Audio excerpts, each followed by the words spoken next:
They handed the check to my sister. She smiled, pulled out her corporate card, and it got declined. So did my stepfather's and my mother's. The silence was sharp, almost elegant, until I slid my matte black card across the table and said, "This one should work." The waiter nodded. "Of course, Ms. Carver. Hi, I'm Rachel, the quiet one in the family, the one they sent to the attic to make room for the golden child." For years, they ignored what I was building until they realized I owned everything under their feet. How did I go from being left out of a family reunion to holding the keys to the system that funded their entire world? Stick around, because this is a story about power, silence, and a reckoning they never saw coming. Before we dive into the story, let me learn a bit about you. If you're a charming lady, please leave the number 1 in the comments. And if you're a dashing gentleman, leave the number 2. This way, I can send you a special greeting. Now, let's start the story together. The message came through just as I was pouring my second cup of coffee. "Rachel, it's better if you sit this one out. Savannah has some important announcements to make, and we don't want any distractions." I reread it twice, though I already knew the rhythm of those words. My mother had perfected the art of exclusion behind a screen of courtesy. I could almost hear her voice, clipped, kind, carefully phrased, like the time she moved me into the attic when Savannah needed my bedroom's better light for her SAT prep. Back then, it was only supposed to be for a few weeks. I spent 2 years under sloped ceilings and winter drafts. Now the message was about the family reunion, held, as always, at Springcrest Country Club, white linen tablecloths, honeyed rolls served with silver tongs, and a long table where Savannah sat centered like a monogram on embossed stationery. I set the phone down without replying. My hands moved out of habit, opening my laptop, typing a few keystrokes to unlock a secure dashboard. The Carver Health Fund. The name sounded like it belonged to them, but it didn't. It was mine. My apartment in Boulder was quiet, except for the soft hum of the refrigerator and the occasional creak from the old floorboards. I looked around. Clean lines, functional elegance. Nothing fancy, but everything earned. I'd furnished this place bit by bit, sometimes secondhand, always intentionally. It wasn't big, but it was mine too. The dashboard loaded. A row of green check marks blinked back at me. Back-end integration, complete. System compliance certified. Third-party audit passed. Marcus's name lit up the corner chat bubble. Marcus. Full override enabled. Your move. I took a slow sip from my mug. In another home, another city, they were probably discussing seating charts and floral centerpieces. Savannah would be rehearsing her speech, likely centered on her new research position, with Mom adjusting her scarf just so. They still believed I worked freelance, between jobs, tinkering in the background like a forgotten appliance. It had always been easier for them to narrate a version of me that fit their story. The quiet sister, the one who could have done something, if only she'd stayed on track. But I had stayed on track, just not theirs. My fingers hovered above the keyboard. I didn't need revenge. I had structure. I had ownership. Let them toast Savannah. Let them hand out little linen napkins with her name embossed next to a university logo. By Monday, they'd be checking their balances with my initials on every page. I closed the dashboard and leaned back, listening to the stillness. Sometimes the most elegant disruption was the one you never announced.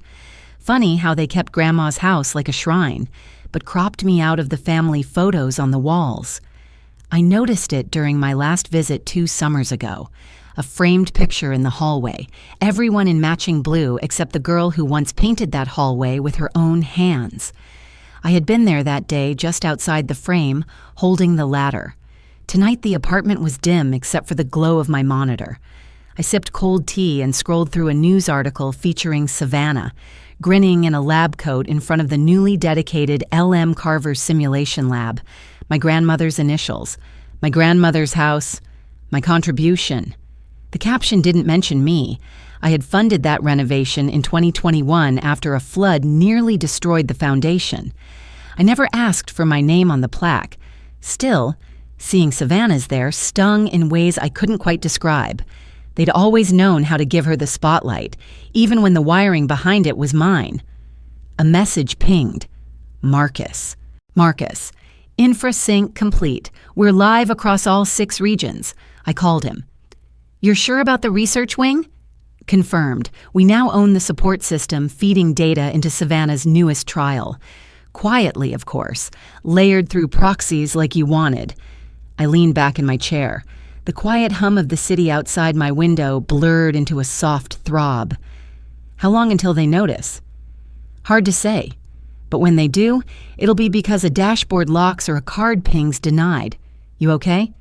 I'm used to being invisible, I said. That doesn't mean I'm not watching. I thought back to college, midterms, textbooks, part-time jobs that paid in spare change. I once asked Mom for $120 to cover a lab manual. She said it wouldn't be fair to Savannah, who was saving up for a prep course. I checked the school's financial records last month. Savannah never paid for that course. Mom did, through a discretionary family fund labeled Future Potential. That phrase stuck with me. Future potential. I suppose that's what they thought I lacked. That denial, that soft closing of doors, was what pushed me toward learning how to code, how to build, how to manage grant systems more secure than the ones they used. The Carver Health Fund didn't start with capital. It started with rejection and a whiteboard in the attic. A line of Savannah's speech blinked across the article again. We believe in empowering innovation from the inside out. I smiled. I'd built the inside. Marcus, I said, make sure the internal audit tools are active. They are. They've already flagged some inconsistencies. Of course they had. Outside, someone walked their dog past my building, laughter echoing faintly. I stared at the ceiling for a moment. There was no satisfaction in being right, just steadiness in knowing I hadn't lied to myself. I hadn't walked away. I'd quietly built the stage they stood on. They still think I tinker with spreadsheets. Tomorrow, they'll learn I bankroll their podium. Springcrest Country Club looked exactly the same. White linen, polite smiles, and the taste of being tolerated. The valet called me ma'am, with just enough surprise in his voice to let me know I didn't fit the profile. I smiled anyway, adjusted my coat, and stepped into the lobby like I had every right to be there. I hadn't RSP'd. That wasn't an accident. The dining room smelled faintly of rosemary and something citrusy. My heels sank slightly into the plush carpet as I walked toward the private room reserved under my mother's name. Through the half-open door, I saw Savannah in the center seat, already in full storytelling mode, gesturing like the stage was hers alone. It always had been. A hostess spotted me. "Are you with the Carver party?" "I am," I said calmly. She hesitated only a second, then opened the door wide. Heads turned. Forks paused mid-air. Savannah's voice faltered for the briefest beat before she found it again, louder than before. Kathleen raised her eyebrows without smiling. Frank didn't look up from his phone. I took a seat at the far end of the table, near the bread basket. No one offered a greeting. The server brought a place setting without asking. I requested water and nothing else. The table filled with the sounds of clinking cutlery and Savannah's polished speech about her new research fellowship, the grants she'd been fortunate to receive, and the promise of her lab's expansion. I nodded occasionally, chewed slowly, and kept my phone on silent. A text from Marcus flashed across the screen. Marcus. All nodes synced. Ready when you are. Dessert came and went. Creme brulee, torched perfectly. Savannah was still mid-anecdote when the check arrived. My mother reached for her platinum card with that old flair of nonchalance. The waiter returned 2 minutes later, quieter than before. "Apologies, ma'am, but the card was declined." Kathleen frowned. "That's not possible. Try again." He returned once more, hands clasped. "I'm sorry. We've run it twice." Frank sighed and handed over his card without a word. He didn't make eye contact with me. Another minute passed and the waiter returned, visibly uncomfortable. "Sir, I'm afraid this one didn't go through either." A pause settled over the table. Even Savannah's confidence shrank by an inch. "I've got it," she said lightly, pulling out her Helix Care corporate card. I leaned back in my chair. The waiter returned. "This one as well," he said gently. "It's been frozen." I reached into my coat pocket and slid a matte black card across the table. It was heavier than it looked. The RC Foundation emblem shimmered faintly in the candlelight. "This one should work," I said. The silence wasn't loud, it was absolute. The waiter glanced at the card and nodded. "Of course, Miss Carver." He left the room with practiced grace. Savannah stared at me, mouth slightly open. Kathleen's hand hovered awkwardly over her purse. Frank finally looked up. His voice was low. "Who the hell do you work for?" I didn't smile, just leaned back, folded my napkin slowly, and looked at him. "You," I said. "The Carver Health Fund?" Savannah blinked, lips parting with a short, dismissive laugh. "That's not a thing, is it?" She said it like I'd mispronounced a menu item. Across the table, Kathleen shifted in her chair. Frank watched me like I was a malfunctioning device he couldn't quite explain. I didn't respond right away. Instead, I calmly took a sip of water and folded my napkin with precise care. "It's real," I said. "Founded in 2021, independently funded, privately structured, legally sound." I slid a folder toward the center of the table, thick cardstock, labeled confidential. The seal on the front wasn't just decorative, it was binding. Savannah didn't reach for it. She stared. "That's absurd," she said, trying to keep her tone light. "Why would you name it after us?" "I didn't," I replied. "I named it after Grandma." Her face flickered. It was subtle, but I saw it. "You're joking," Kathleen said. "If this is some kind of performance—" "It's not," I said. "Everything you've used, the platforms, the donor routing systems, the trial pipeline, even the scheduling software for Savannah's current project, is supported by the fund, through layered holdings, quietly." Frank's voice cut in. "This is ridiculous. You've never handled capital, Rachel." "No," I said. "I've handled control. I learned that you don't need a nameplate to steer something. You just need the architecture." I tapped the folder gently. Inside, you'll find flagged payments, duplicate grant reports, and a few familiar signatures listed under soft allocations. You'll also see that as of last Monday, every transaction tied to your names is under internal audit. Temporarily frozen, you'll be notified. The waiter reappeared to refill water glasses, as if summoned by silence. He moved carefully, sensing the fracture in the room. No one acknowledged him. Savannah leaned back. "You've got to be kidding me. You were what, bored? Bitter?" "I was overlooked," I said, "and I built something during that silence." Marcus texted me. Marcus. "Helix Care block confirmed. Ethics board pre-alert sent. System holding steady." I set the phone face down. "You know that lab you love quoting from Yale? The simulation lab." I glanced at Savannah. "You thanked 3 institutions and 1 anonymous donor. That was me." "You expect us to believe—" "You don't have to," I said. "But you will when you open your inbox tomorrow and find a formal notice. You'll see everything, including the compliance report tied to Savannah's stipends in 2022. Kathleen's hand was shaking slightly. I noticed the bracelet she always wore, the one I bought her for Mother's Day years ago. She never remembered that. She thought Savannah picked it out. Frank was glaring at me now, but he didn't speak. "You've been using systems you don't understand," I continued. "Reporting numbers into databases that weren't as untraceable as you thought. The AI you misused to fake stipends?" I let the pause sit just long enough. "I wrote its baseline code. It flags everything now." Savannah looked at me like she was seeing someone who'd been hiding in the walls. Kathleen glanced at the waiter again, maybe out of habit, maybe hoping someone would interrupt. But no one did. The room was still. Except this time, I wasn't the quiet one. I was the architect. "You don't have to do this," Marcus said gently, his voice coming through the speakerphone like a soft warning. "I'm not," I replied. "The system is..." Morning light spilled across my desk, filtered through the sheer curtains I hadn't replaced in years. They still smelled faintly of lavender, a holdover from calmer days. Outside, Boulder was waking up. Bikers clicking past on the pavement, birds calling in the dogwood tree just outside my window.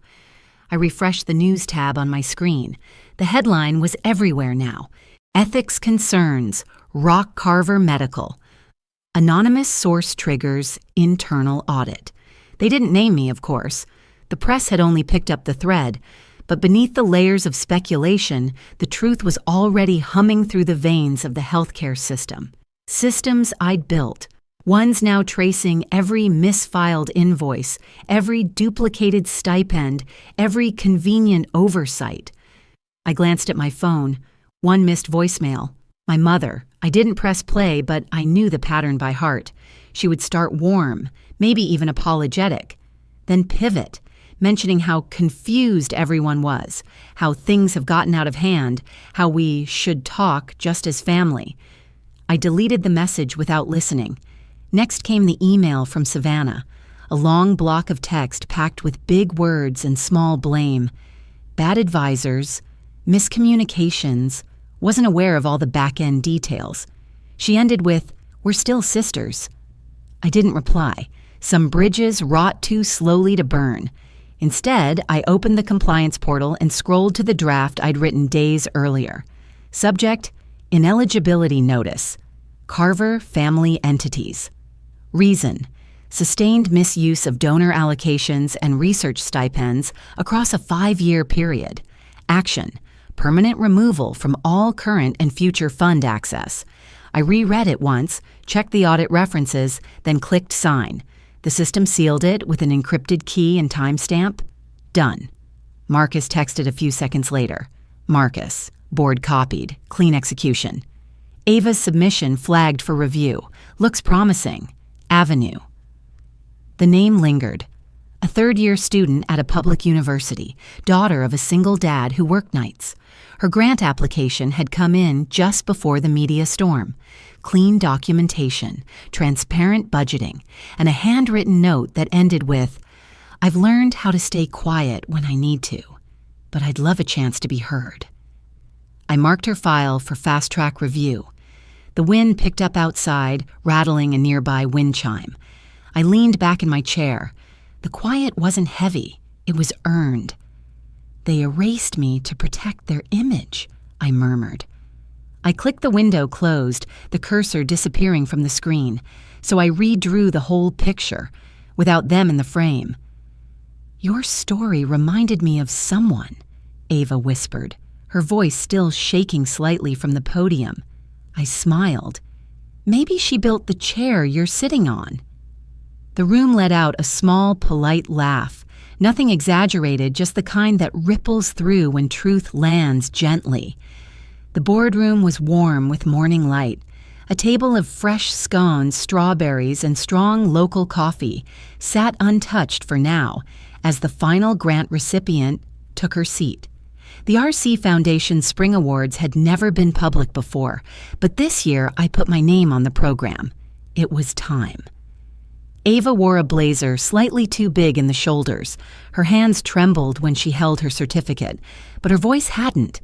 She spoke about losing her mother in her first year of college, about holding 2 part-time jobs, about failing her first chemistry exam, and then building her own study tool from scratch. It wasn't fancy, but it worked. The room was filled with people who knew exactly how that felt. Marcus leaned over as the next presenter walked to the front. "Using your name publicly, good call." I shrugged. "It's just a name. The work matters more." He smirked, but didn't argue. After the awards concluded, I stood near the glass wall that overlooked the Flatirons. I could see Boulder beginning to bloom again. Early May sun warming the rooftops, bikes zipping along the sidewalks below. For the first time in years, I wasn't thinking about who had ignored me. I was thinking about who was finally being seen. The board chair tapped her glass gently. "Rachel, would you close us out?" I walked to the front, not with rehearsed notes, but with clarity. Most of us here weren't handed paths. I began. We made them. From borrowed laptops, from side jobs, from the corners of libraries where no one remembered our names. A few heads nodded slowly. Ava looked directly at me. Build what they say you can't, I said. Fund what they won't. Then walk away if they still don't see you. I didn't say it for effect. I said it because I knew it. The silence afterward wasn't awkward. It was sacred. Back at my desk, I checked the system. Ava's grant was already processed, her lab account set up. No delays, no strings, no one telling her to make room for someone shinier. Marcus sent a one-line message. Birch and Stone called. They want to know if your family's still blacklisted. I didn't answer. Some questions don't need replies. I looked at the RC Foundation plaque on the wall, clean serif font, my full name beneath it. The name they'd edited out of family photos. The name they once asked to step aside just this once. I didn't burn bridges. I just built one farther and stopped asking for a seat. Looking out over the quiet boardroom, I didn't feel victorious. I felt steady. Sometimes, the greatest power isn't being seen by those who once ignored you, but seeing yourself clearly without needing their approval. When love is conditional and praise is reserved for the loudest in the room, it's easy to forget that value isn't measured in applause. But when we choose to build with kindness, to lead with quiet integrity, we create something lasting, not just for ourselves, but for those who come after us. If this story spoke to something in you, I'd be honored to hear your thoughts. Sometimes, the simple act of being heard is where healing begins.